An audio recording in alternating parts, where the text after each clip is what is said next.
사람은 누구나 갈 것 없이 내일을 향한 꿈이 있습니다. 내일은 분명 오늘보다 나을 것이라고 하는 기대감을 가지고 오늘을 열심히 살아가지요. 그래서 내게 주어진 시간을 아끼며 때로는 밤잠을 줄여가며 자신의 부여하신 이 영역을 열심히 연구하고 또한 연마하고 그러는 가운데 내일에 대한 소망 중에 살아가는 것이 우리 인생의 모습이에요. 여러분, 그런데 꿈이 없는 사람들은 어떠합니까? 꿈이 없는 사람은 인생의 목적이 불분명해요. 그저 하루하루를 살아가는 것으로 인생을 마무리하려고 하는 그와 같은 모습이니 도무지 삶에 대한 도전도 없어요, 의욕도 없어요. 여러분, 하나님께서 우리 인생을 보내셨을 때에 특별히 믿음의 사람들은 그와 같은 모습으로 인생을 디자인하지 아니하셨습니다. 영혼의 창조주가 되시고 생명을 이 땅에 보내신 하나님께서는 각자에게 기대하시고 또한 바라시는 꿈과 비전이 있음을 우리는 알아야 하겠습니다. 오늘 성경 본문에 이 불꽃 같은 꿈을 가지고 소망을 가지고 인생을 매진해 나간 한 주의 종을 우리가 대하게 되니 그의 이름이 사도 바울입니다. 이 사도 바울은 위대한 선교사요, 신실한 목회자요, 탁월한 신학자요, 그리고 영광스러운 순교자였습니다. 그가 에베소에 있을 때에 그의 마음에 담겨진 꼭 이루어야 할 염원, 그 소원, 그 꿈을 입술로 선포합니다. 오늘 성경 본문의 말씀 가운데 우리가 그 내용을 대하는 것인데요, 사도행전 19장 21절의 내용이 그러합니다. 제가 읽습니다. 이 일이 있은 후에 바울이 마게도냐와 아가야를 거쳐 예루살렘에 가기로 작정하여 이르되 내가 거기 갔다가 후에 로마도 보아야 하리라 하고. 여러분이 바울은 로마를 꿈꿨어요. 바울 당시 이 로마는 그 유럽의 지성과 문명의 센터였습니다. 사도 바울의 마음에는 어떠한 꿈이 있었는가? 로마가 점령한 나라마다 복음이 전해지기 위하여 로마로 중심으로 연결되진 발달된 도로를 통하여 복음이 전해졌으면 좋겠다. 그러므로 로마에 영향력 있는 교회를 세웠으면 좋겠다 하는 그 소원이 그의 마음 가운데 있었던 것입니다. 그런데 그처럼 꿈을 고백할 때에 이 사도 바울은 그 어느 때보다도 가장 왕성한 사역을 감당하고 있었으니 어쩌면 그의 인생의 가장 전성기의 삶으로 살 때였어요. 그가 에베소에서 2년 6개월을 보내는 가운데 두란노 소원을 중심으로 말씀을 강론했습니다. 그런가 하면 대중적으로 나가 복음을 전파할 때에 놀라운 일들이 일어났어요.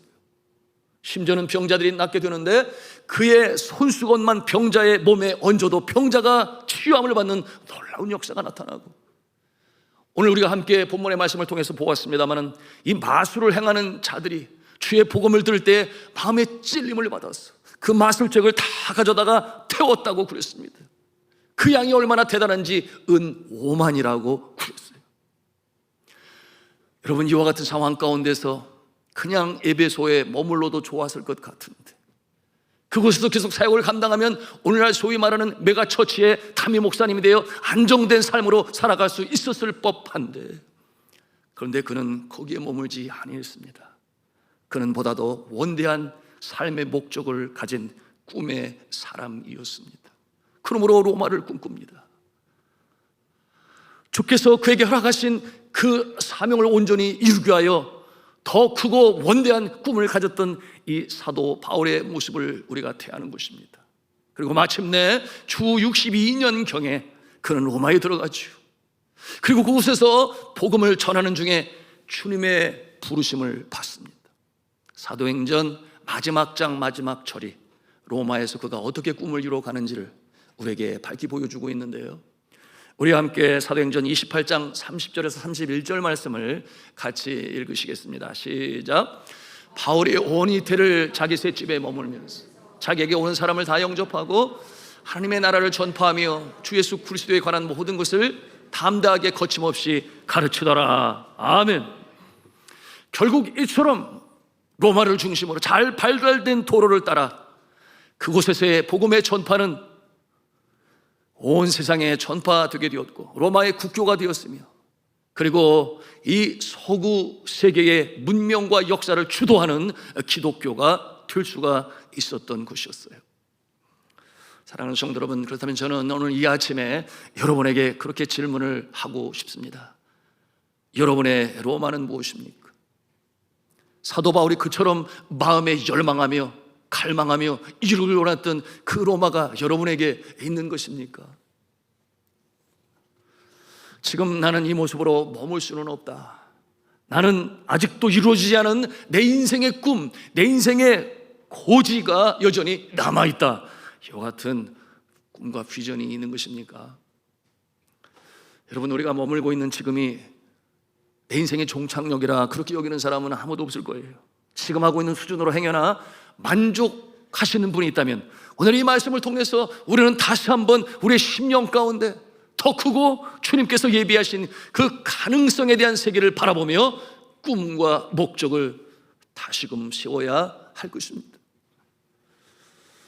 여러분, 이와 같은 모습은 흘러간 세월과 상관이 없이, 사역의 연수와 상관이 없이, 지금까지 일궈온 분야의 양과 상관이 없이 더욱더 크고 원대한 주님 기뻐하시는 꿈으로 무장하시기를 저는 주님의 이름으로 축복합니다. 제가 중학교 시절에 읽은 소설이 있는데요, 파일로트 출신의 작가인 리처드 바크가 조나단 리빙스턴 시걸이라고 하는, 한국어로는 갈매기 꿈이라는 제목으로 그 소책자로 출판이 되었는데요, 그 당시 이 학생들이 흥미있게 볼 수 있도록 한 편은 한글, 한 편은 영어, 이렇게 해서 그 책이 출판되었습니다. 이 책의 주인공인 갈매기, 그의 이름이 조나단이에요. 그는 고독한 선구자였습니다. 가만히 보니 갈매기의 삶이 너무나 단순해요. 바닷가에 있다가 배가 고프면 먹이를 찾아서 잠깐 날아가서 먹이를 찾고 배가 부르면 다시 돌아와서 그곳에 앉아 있다가 또다시 배가 고프면 또 날아가서 먹이 잡는 일을 하고는 또다시 돌아와서 앉아 있는 것이 그 갈매기의 매일의 삶인 모습을 보면서 조나단의 마음에는 다른 생각이 들었어요. 단순히 먹고 사는 일로만 이렇게 사는 것은 너무나 무의미하다. 그러므로 이 조나단 리빙스턴 시걸은 어떠한 생각을 갖는가? 나는 것에 대한 관심을 갖습니다. 비행을 사랑했어요. 그래서 더 높이 날아야지, 더 빨리 날아야지, 더 낮게 날아야지, 이 같은 생각을 가지고 열심히 활강 연습을 합니다. 이와 같은 모습을 보면서 그의 부모가 염려가 컸어요. 그래서 엄마가 참다 못해 하루는 이 조나단을 불렀어. 야, 나를 줬습니다. 존, 너는 왜 그래? 다른 친구들과 왜 그렇게 달라? 내 모습을 봐라. 그렇게 낮게 나르는 일들은 신초롱이나 펠리칸에게 맡기면 돼. 너는 갈매기처럼 사는 되는 거야. 네 몰골을 봐라. 남은 것은 뼈와 깃털밖에 없지 않니? 이렇게 엄마가 염려하여 야단을 칠 때 이 조나단은 엄마에게 말했어요. 엄마, 저는 뼈와 깃털만 남아있어도 상관이 없어요. 저는 이 창공에서 내가 할 수 있는 것이 무엇이고 내가 할 수 없는 것이 무엇인지 나는 확실히 알기를 원해요. 저의 가능성을 알고 싶어요. 그렇게 대답을 합니다. 그가 아주 멋지게 날게 되었을 때 자기의 마음대로 이 활강을 하며 피행을 하게 되었을 때 그의 친구들에게 속삭입니다. 내가 알아. 저곳에 가면 더 좋은 곳이 있어. 그곳은 미지의 나라지만 나와 함께 가지 않을래? 그렇게 친구들에게 속삭여요. 그러니 이 친구들이 그 조나단을 보면서 도대체가 제정신이 아니구만. 너는 우리와 함께 어울릴 수가 없어. 너는 우리와 너무나 달라. 그러니까 우리와 함께 어울릴 수 없으니까 당장 나가. 좀 세상 말로 왕따시키고 그 무리에서 쫓겨남을 당해야 했습니다. 그의 마음에 슬픔이 일었어요. 그런데 그 슬픔은 그들로부터 쫓겨난 것에 대한 슬픔이 아니라 더 높이 날 수 있는데, 더 멀리 날 수 있는데, 더 빨리 날 수 있는데, 그 가능성의 세계를 알지 못하는 그 짧은 안목 속에 그저 먹고 사는 것이 인생의 전부인 것처럼 그렇게 생각하는 그 갈매기들의 그 짧은 안목에 대한 슬픔이 그 마음에 이렇습니다. 여러분, 저는 중학교 시절이었지만 그 책의 그 표를 지금도 가슴에 생각하고 늘 저의 사역과 삶 가운데 생각하는 부분이 있는데요, 그 내용이 뭔가 하면 The seagull who sees farthest, who flies highest. 가장 높이 나르는 갈매기가 가장 멀리 볼 수 있다. 높이 나르는 갈매기는 누구보다 멀리 볼 수 있다라고 하는 그 표가 여전히 제 마음에 살아 있습니다. 정말 그렇지 않겠습니까? 가장 높이 나름으로 가장 멀리 볼 수 있다고 하는 것은 우리의 신앙의 삶에도 참으로 귀중한 영적 레슨이 되는 것이니, 여러분, 높이 나르는 자가 보아야 할 것을 볼 수 있으며 또한 보아야 할 것을 정확히 볼 수 있다고 하는 것이니 대단한 어드밴티지죠. 여러분, 그처럼 나에게 주신 하나님의 꿈을 가슴에 담고 오늘도 수고하고 열심으로 살아가는 자는 높이 나갈 수 있으며, 그와 같은 모습을 통해서 하나님께서는 능력을 주시니 그와 같은 줄을 통하여 영안을 열어주십니다. 영안이 열리게 되면 세상이 보지 못하는 세상을 보는 거예요. 알지 못하는 것을 알게 되는 것입니다.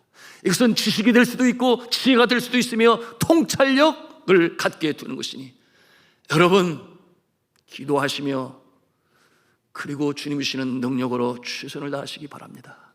그러므로 귀는 있어도 듣지 못하고 눈은 있어도 보지 못하고 마음이 있어도 깨닫지 못하는 그와 같은 존재가 아니라 하나님께 주시는 가능성의 세계에 도전을 하면서 하나님의 꿈을 이뤄 가시는 저와 여러분 되시기를 주님의 이름으로 축복합니다.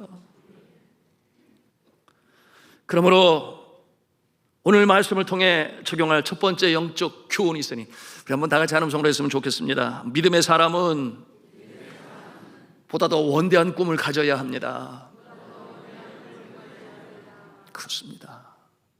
여러분, 사도 바울은 에베소에서 안주하지 아니했어요. 가장 평안한 삶을 누릴 만한 그곳에서 그는 로마를 꿈꾸고 있습니다. 하나님께서 어떻게 일하시는가? 하나님께서는 이 땅에 위대한 일을 행하실 때에 어떻게 그 일을 이루어 가시는가? 그 프로세스 과정이 있어요. 여러분, 하나님께서는 그의 사랑하시는 백성들에게 그 마음에 풀같은 소원을 주십니다. 그리고 그 소원을 하나님이 주신 꿈으로 안고 그리고 전진하며 또한 수고하고 애쓰는 자들과 함께 하셔서 놀라운 역사를 이루어 나가시는데요, 여러분, 이 하나님께서 이 믿음의 사람들에게 보다 원대한 꿈을 갖기를 바라십니다. 여러분, 하나님께서는 그렇게 말씀하셨죠. 내 입을 크게 열라 내가 채우리라. Open your mouth wide, I will fill it. 여러분, 이와 같은 말씀을 주신 배경이 있어요. 그것은 뭐냐 하면 출애굽을 경험한 이스라엘 백성들이 그 광야를 지나는 가운데 꿈이 없고 비전이 없는 모습으로 주눅 들어있는 그 모습을 볼 때에 책망하여 주시는 말씀이 바로 그 말씀이었어요. 내 입을 크게 열라 내가 채우리라. 왜 너희는 나를 신뢰하지 못하니? 그 같은 내용으로 주셨던 말씀인데요, 여러분, 예수 그리스도께서도 말씀하셨죠. 너희는 산 위의 동리라 숨길 수가 없으며 너희는 등경의 등불이니 어둠이 이기지 못할 것이다. 여러분, 이와 같은 말씀을 주신 것은 단순히 내가 먹고 사는 문제로 그것이 삶의 전부가 아닌 것을, 그러므로 선한 영향력을 미쳐서 하나님의 백성들이 이 땅에 살아가는 동안에 뜻이 하늘에서 있는 것 같이 이 땅에서 이루어지는 일에 주님께서는 활용하기를 원하십니다. 여러분이처럼 하나님이 주신 꿈을 가슴에 담고 더 큰 원대한 꿈을 가지고 전진해 나가시기를 저는 주 예수 그리스도의 이름으로 축복합니다. 두 번째 이어지는 영적 교훈을 우리가 보기 원하는데요, 우리 같이 한번 한 음성으로 했으면 좋겠습니다. 우리의 꿈은 반드시 하나님의 영광을 위한 것이어야 한다. 아멘이죠? 사도 바울은 하나님의 꿈이 무엇인지를 확실히 알았습니다. 하나님이 기뻐하시는 바가 무엇인가를 그는 알았던 것이죠. 그래서 그 하나님의 꿈을 자신의 꿈으로 끌어안았습니다. 소망 중에 그날이 오기를 간절히 고대했습니다. 그가 그처럼 로마를 보기를 원했던 것은 개인적인 선교 전략이었지만, 그러나 더 중요한 것은 그것은 바로 하나님께서 기뻐하시는 것이며 하나님이 주시는 비전이다, 그렇게 확신을 했는데요. 여러분, 앞에서 말씀드린 것처럼 하나님께서는 위대한 일을 이루어 가실 때 우리의 마음에 소원을 두고 행하신다 그랬어요. 이 내용이 빌립보서 2장 13절에 주시는 말씀인데요, 너희 안에서 행하시는 이는 하나님이시다. 우리 한번 같이 읽도록 하겠습니다. 시작. 너희 안에서 행하시는 이는 하나님이시니 자기의 기쁘신 뜻을 위하여 너희로 소원을 두고 행하게 하시나니. 아멘입니다. 하나님께서 위대한 일을 행하실 적에 그의 자녀들에게 불같은 소원을 주십니다. 그러므로 그 일을 이루게 하시는데 분명한 것은 그 소원이 어떠한 소원인가? 자기의 기쁘신 뜻을 위하여, 하나님의 선하신 뜻을 위하여 우리 마음에 소원을 두고 행하신다, 그렇게 말씀하십니다. 이 사도 바울이 로마를 보기를 원하는 것이, 에베소를 떠나 그 머나먼 나라로 가고자 하는 것이 정말 하나님의 꿈인지 아니면 본인 개인이 원하는 것인지 우리가 어떻게 알 수 있겠습니까? 이와 같은 내용을 성경은 우리에게 밝히 보여주고 있어요. 함께 사도행전 23장 11절 말씀을 보기를 원하는데요, 같이 읽도록 하겠습니다. 시작. 그날 밤에 주께서 바울 곁에 서서 이르시되 담대하라, 네가 예루살렘에서 나의 일을 증언한 것 같이 로마에서도 증언하여야 하리라 하시니라. 아멘. 그날 밤에라고 성경은 말씀하고 있어요. 그날 밤이 언제입니까? 그날 밤은 사도 바울이 예루살렘 자신의 민족에게 복음을 전하다가 고소를 당했어요. 고발을 당했어요. 유대인들을 선동하는 죄목수로 고발을 당하게 되니 로마 이 병정에 잡혀서 감옥에 갇힌 때였습니다. 어쩌면 그의 인생에 있어서 가장 어려운 때이죠. 선한 뜻을 가지고 죄를 행하려고 하는데, 주를 기쁘시게 하려 하는데, 그런데 감옥에 갇히게 되었어요. 여러분, 이와 같은 모습을 바라보면서 우리의 삶의 모습을 비춰볼 수가 있습니다. 내가 주를 위하여 하나님이신 나의 꿈을 가지고 열심히 애쓰고 수고함에도 불구하고 우리 인생의 장애물을 만날 때가 있어요. 영혼의 캄캄한 밤을 체험할 때가 있습니다. 그러므로 주눅들어 주저앉을 때가 있어요. 사도 바울이 감옥에 앉아있을 때 어쩌면 그의 마음에 있었던, 나는 로마도 보아야 돼, 그곳에 가야 돼, 이와 같은 모습이 마치 아스라이 사라지는, 마치 파도로 왔지만 바위에 부서지고 포말로 사라지는 물거품과 같이. 왜 그랬는가 하면 그날이 하루 이틀이 아니었습니다. 한 달, 두 달이 아니었어요. 감옥에 있었던 날이 2년이나 되었습니다. 이처럼 어려운 때에 꿈을 잃어버렸을 즈음에 주께서 나타나십니다. 그리고 말씀으로 주시는 거예요. 뭐라고 말씀하시는가? 너는 꿈을 잊었니? 나는 잊지 않았어. 네가 예루살렘에서 나를 증거한 것과 같이 너는 로마에서도 나를 증거하게 될 것이야. 이렇게 말씀을 주시니 얼마나 깜짝 놀랐겠어요. 그렇구나, 그것이 나의 꿈인 줄 알았는데 하나님이 기뻐하시는 꿈이었구나. 용기 100배 하였을 것이 틀림이 없습니다.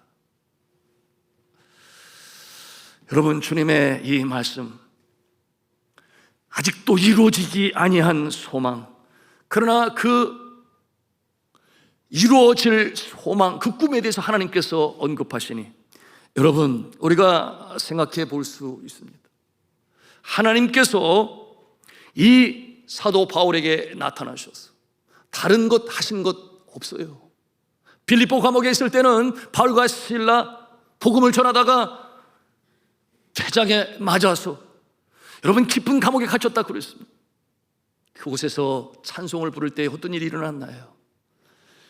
주께서 그와 함께 하시니 지진이 나고 옥토가 흔들리고 옥문이 열리고 창고가 열리고, 그러므로 그곳에서 나올 수 있는 놀라운 역사를 체험했지만 오늘 이 시간에는 오직 한 가지, 그의 마음에 여전히 담고 있었던 꿈을 상기시킵니다.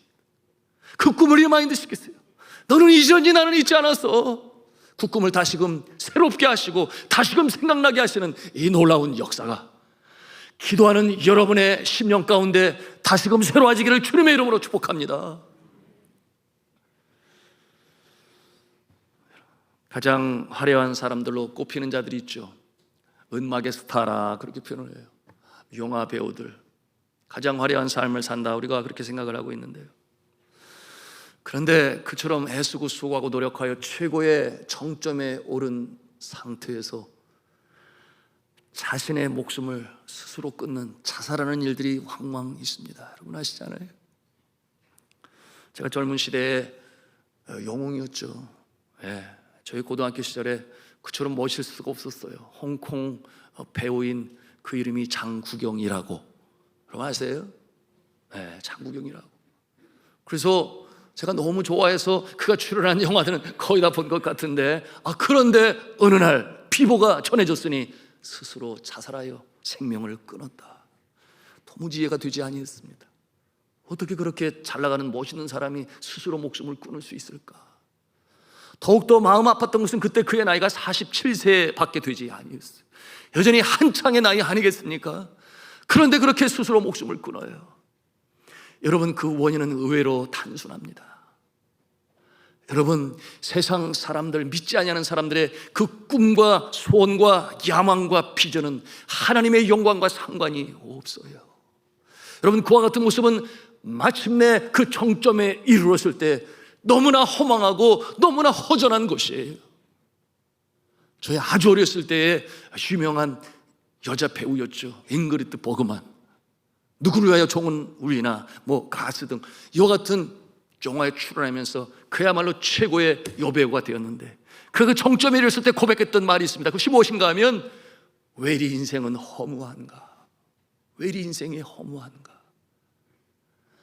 여러분, 우리 인생은 하나님께서 창조하셨으니 여러분 영적인 존재로 지음을 받았습니다. 그러므로 우리의 심령에 영적인 갈급함이 채워지지 아니하면 아무리 높은 자리, 그 야망을 이루고 또는 정치를 하여 정권을 갖고 그 높은 자리에 선다 할지언정 그 심령 가운데 평안이 없어요. 하나님만이 주시는, 하나님이 창조하신 영혼에게 주시는 그 갈급함을 채울 수 있는 평안함이 없습니다. 불안하죠. 떠나지를 않아요. 사랑하는 성도들, 우리가 생각해 볼 수 있어야 합니다. 그렇다면 내가 꿈꾸고 바라는 그 인생의 고지, 행여나 넓은 길, 넓은 문이라면 우리는 다시 생각할 수 있어야 합니다. 좁은 길은 좁아서 협착하여 찾는 이가 적다 그랬어요. 그럼에도 불구하고 좁은 길을 찾는 자는 하늘나라로 연결되는 길이니, 그와 같은 길을 찾는 자에게 하늘 찬송을 부르는 놀라운 축복의 역사가 있는 줄로 믿으시길 바랍니다. 그리고 하나님께서 주신 비전이라면 자꾸만 생각나게 하세요. 떠오르게 하세요. 언제 생각나게 하시는가?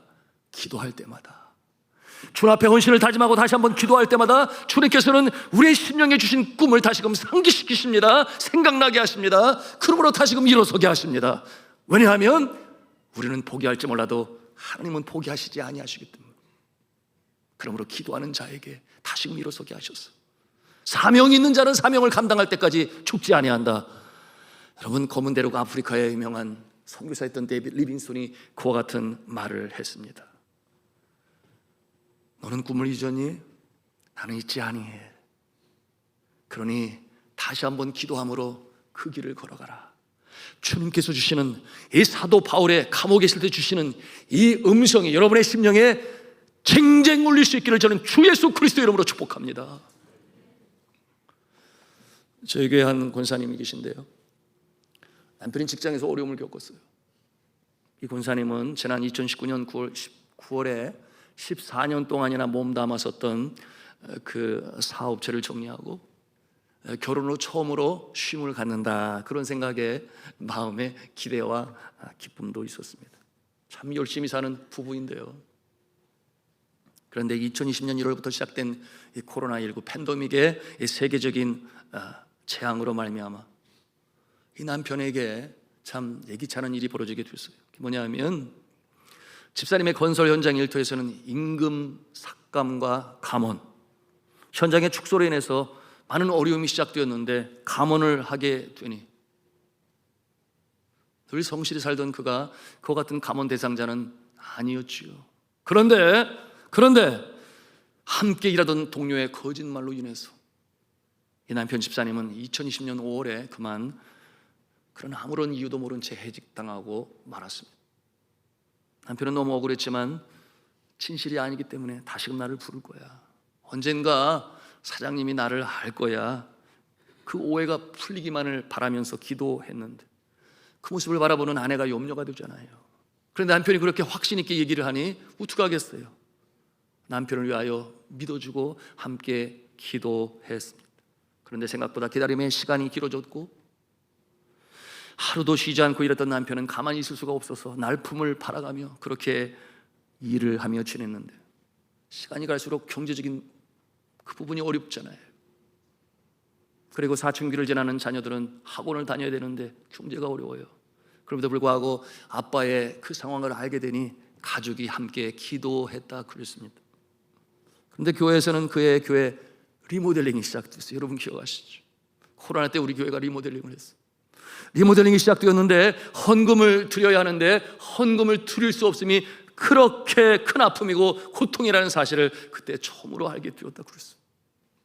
도저히 견딜 수 없어서 자신도 일을 해야 되겠다 마음을 먹고 여기저기에 지원서를 냈지만은 그러나 받아들여지지 않았습니다. 가장 어려운 때 아니었겠어요? 그러니 그와 같은 상황에서 한없이 추락하는 자신의 모습을 보면서 우울감이 떠나지 않았다 그랬습니다. 그런데 그의 이 부부는 당회의 결의로 남편은 안수집사로 그리고 아내는 권사 임직 후보자가 되었어요. 이 어려운 때이니까 아내의 생각에 남편이 분명히 이 후보 임직을 받아들이지 않을 것이라 그렇게 여겼는데요. 가서 정작 남편과 대화를 하게 되니 남편이 뭐라고 말했는가 하면 하나님이 주신 직분인데 받아야지, 순종해야지, 하나님이 주는 축복 아니겠어. 그리고 장모님도 그러셨잖아, 바라셨잖아. 이렇게 얘기할 때 이 아내의 마음이 뭉클했다 그랬습니다. 그리고 마음 한켠으로 눈물이 흘렀다 그랬습니다. 여러분, 교회 직분을 통해서 하나님을 기쁘시게 하오는 것이 바로 이 남편 집사님이 가지고 있었던 소망이었어요. 그러므로 일을 할 때도 그 일이 즐겁고 또한 여러 가지 어려운 상황 가운데서도 내가 열심히 일을 해야지, 더 주를 섬겨야지, 주를 기쁘시게 해야지, 이와 같은 것이 소망이 되고 염원이 되었으니 주께서 주신 생각 아니겠습니까? 한편 그렇게 말하는 남편의 말에 아내는 큰 격려가 되었지만 매일 밤 잠 못 이루는 날이 계속되었다 그랬습니다. 밤잠도 못 자고 기도도 못하고 그저 울기만 했다 그랬어요. 우는 소리에 항해나 깰까 봐 거실에 앉아서 옷깃이 젖도록 그렇게 울었는데 하루는 억울해서 울고 또한 하루는 기가 막혀서 울고 또 하루는 답답해서 울고 그와 같은 일이 계속되었는데 임직식이 다가오는데 정작 드려야 할 감사헌금은 마련하지를 못하고 그러니 점점 지쳐가게 되었다고 했습니다. 그런데 어느 날부터인가 이 남편의 퇴근 시간이 점점 늦어지는 거예요. 그러므로 퇴근이 늦어진 남편에게 요즘 왜 이렇게 늦어? 그렇게 물었는데 남편이 말을 하려고 하잖아요. 주저주저 하는 거예요.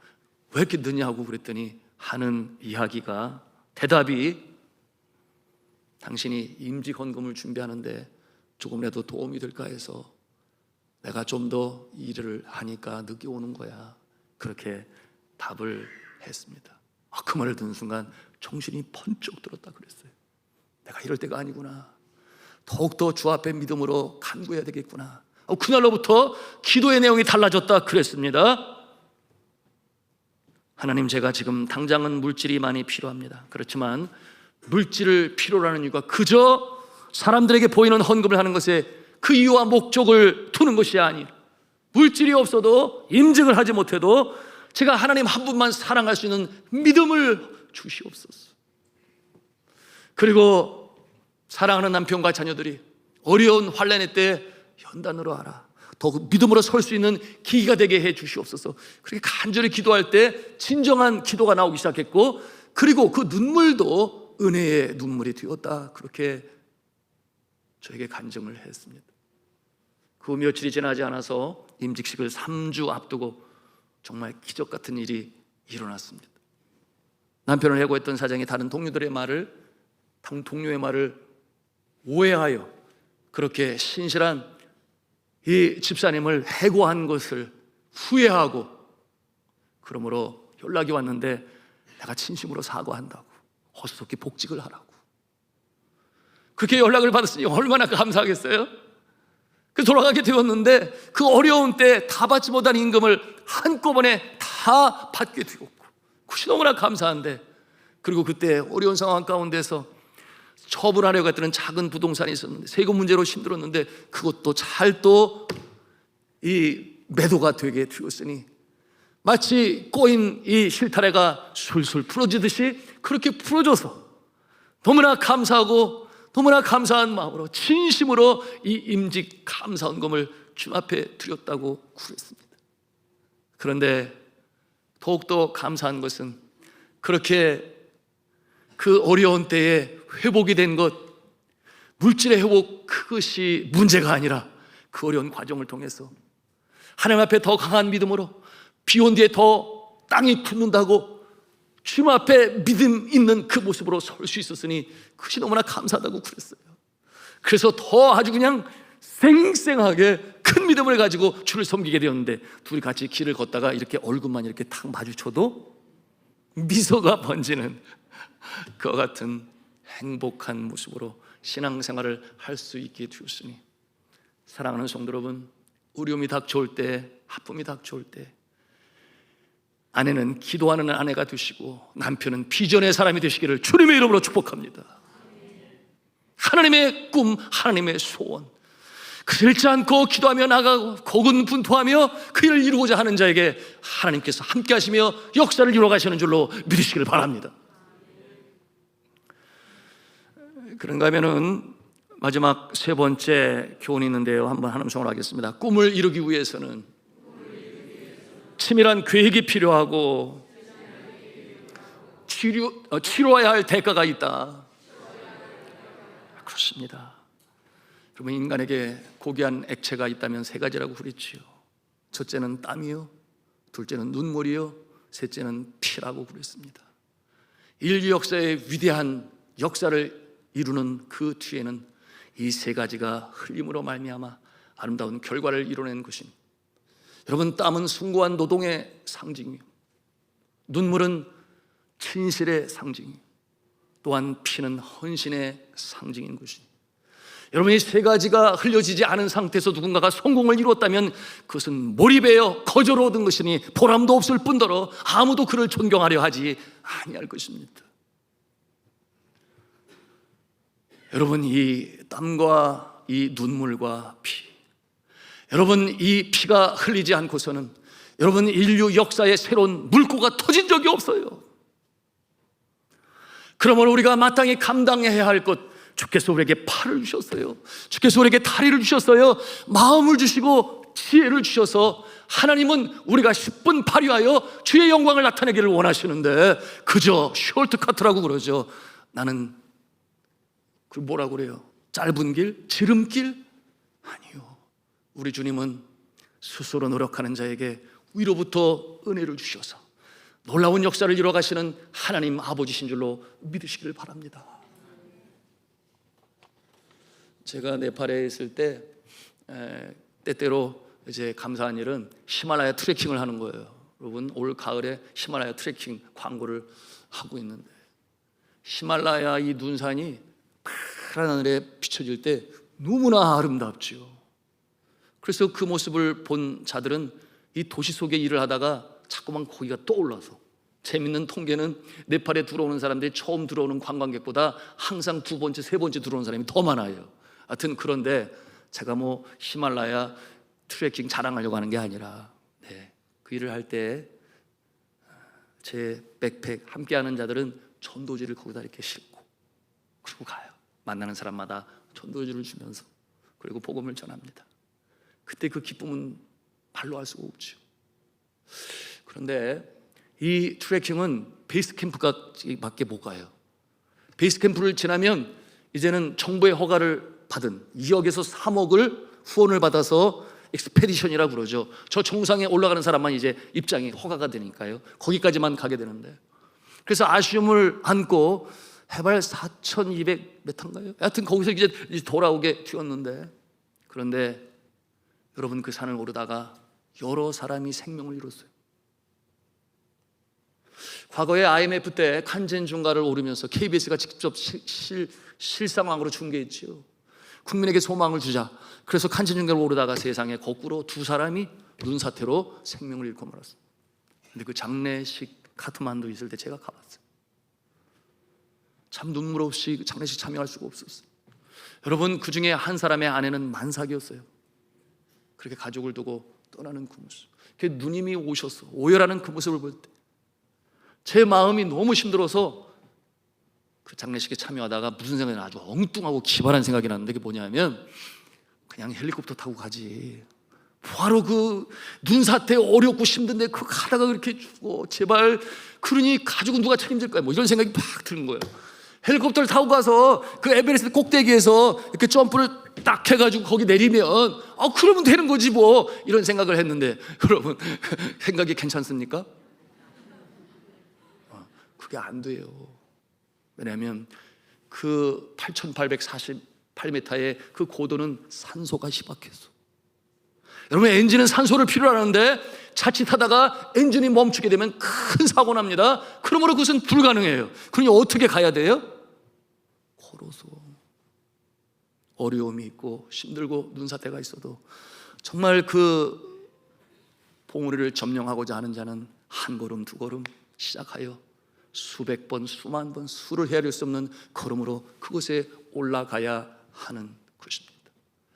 여러분, 하나님께서 우리에게 꿈과 비전을 주실 때 그냥 세상 말로 거저 먹는다? 아니에요. 우리가 열심히 임할 때에 하나님이 은혜를 주셔서 잘 되는 역사가 나타나는 줄로 믿으시길 바랍니다. 사도 바울이 그랬지요.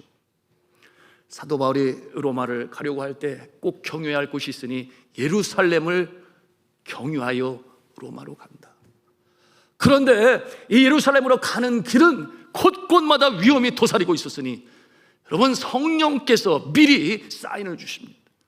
여러분, 그와 같은 내용이 성경 말씀 사도행전 20장 23절에 있는데요, 뭐라고 그러시는가?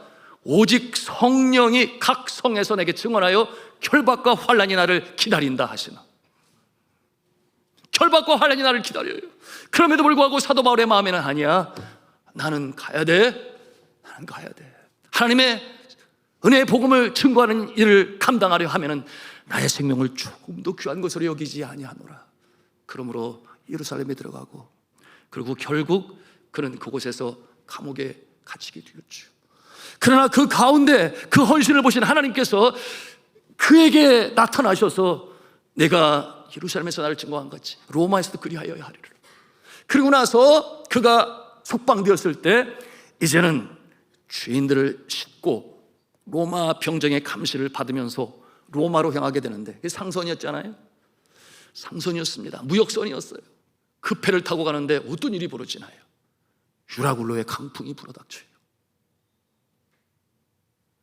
낮이 밤처럼 도무지 해가 나오지 않는 그 어려운 상황에서 구원의 요망마저 사라졌더라. 구원의 요망마저 사라졌더라. 모두가 다 죽을 준비하고 각오를 하고 그 배에 있는 모든 것을 다 버렸어요. 그럼에도 불구하고 그 꿈을 믿음으로 나아가는 자, 하나님께서 보호하시니 유라굴의 광풍을 뚫고 하나님께서는 이 사도 바울이 나가게 하시는데요. 여러분, 그때 그 어려운 상황이 성경에 어떻게 기록되었는지 함께 보기를 원하는데요. 사도행전 27장 20절 말씀에 우리 같이 읽도록 하겠습니다. 시작. 여러 날 동안 해도 별도 보이지 아니하고 큰 풍랑이 그대로 있으며 구원의 요망마저 없어졌더라. 그때 이 사자를 통하여 하나님께서 그에게 또 주시는 말씀이 있는데요. 사도행전 27장 24절 말씀에 우리 같이 읽도록 하겠습니다. 시작. 바울아, 두려워하지 말고 내가 가이사 앞에 서야 하겠고 또 하나님께서 너와 함께 항해하는 자를 다 내게 주셨다 하였으니, 이게 무슨 말이겠어요? 내가 가이사 앞에 서야 하겠고, 가이사가 누구겠어요? 로마 제국의 황제 아니겠습니까? 내가 가이사 앞에 서야 하겠고, 그러니 너는 이 유라굴로의 광풍이 너를 이기지 못할 것이다. 너는 이 유라굴로의 광풍을 뚫고 나가게 될 것이다. 그리고 마침내 로마에 서게 될 것이다. 이와 같은 내용으로 다시금 그를 위로하고 격려하십니다. 언제 그렇게 합니까? 믿음을 가지고 기도하는 자에게 하나님께서는 다시금 격려하시고 위로하셔서 그 길을 가게 하시는데, 그런데 그 말씀 말미에 뭐라고 말씀하시는가 하면, 또 하나님께서 너와 함께 행선하는 자를 다 내게 주셨다 하였으니, 그렇게 말씀하고 있어요. 이게 무슨 말씀이겠어요? 그 배 안에 함께 타고 가는 사람들 누구겠습니까?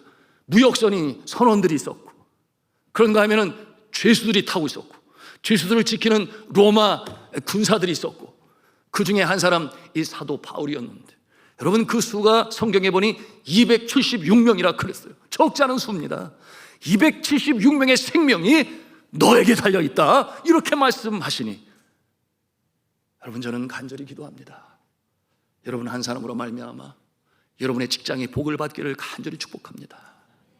여러분 한 사람으로 말미암아 여러분의 가정이 살아나고 이 땅의 사회가 다시금 회복되어지고, 이 나라와 민족이 여러분 한 사람 때문에, 우리 믿음의 사람들 때문에 다시금 새로워졌어.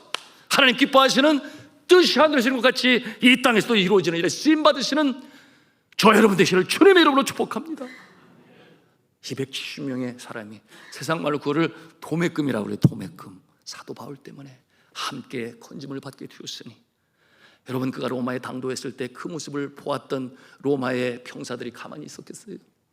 그러므로 그가 복음을 전하는 일에 돕는 자의 조력자들이 되었으니, 그처럼 로마에서도 복음을 전하는 일에 심을 받았던 사도 바울의 모습임을 우리가 볼 수가 있는 것입니다. 여러분 이와 같은 역사는 말씀을 드렸어요. 믿음으로 기도하는 자에게 하나님께서는 다시금 상기시켜 주시고 다시금 일어나게 하셔서 그 꿈을 향하여 나가게 하시는데, 여러분 그 유라굴로의 광풍 속에서 사도 바울은 그 말씀을 듣고 믿어요.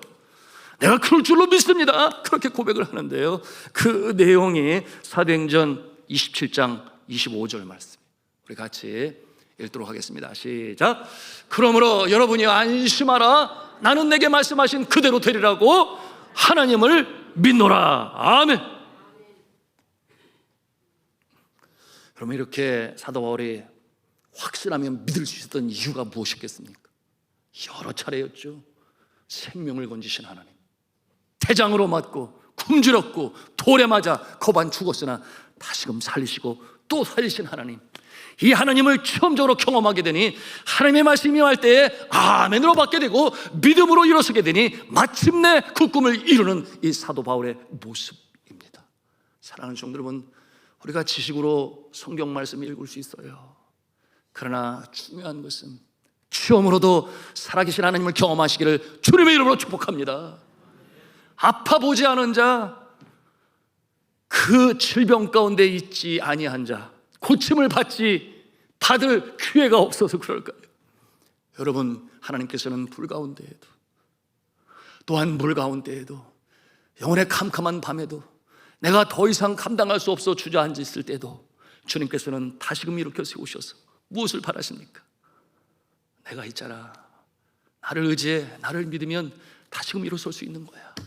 이와 같은 체험적인 신앙이 되어서 주의 말씀이 선포되어지고 기도하는 가운데 주실 때에 아멘으로 믿음으로 확신하시는 저와 여러분 되시기를 주님의 이름으로 축복합니다.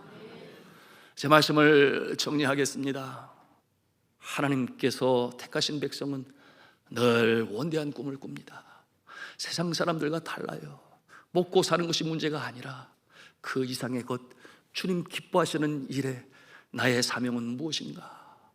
여러분 이 일을 이루려 할 때에 치료해야 할 대가가 있다 말씀을 드렸습니다. 하나님의 영광을 감당할 때 방해되는 방해거리들은 성령의 검으로 잘라내시기 바랍니다.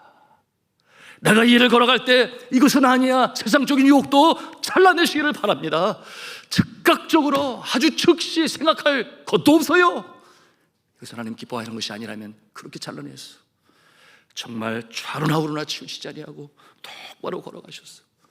하나님을 기쁘시게 하는, 하나님의 꿈이 나의 꿈이 되고 나의 꿈이 하나님의 꿈이 되어서 정말 주께서 보내신 인생, 복된 인생으로 많은 선한 영향력을 비치는 인생으로 살아가시기를 저는 주 예수 그리스도의 이름으로 축원합니다.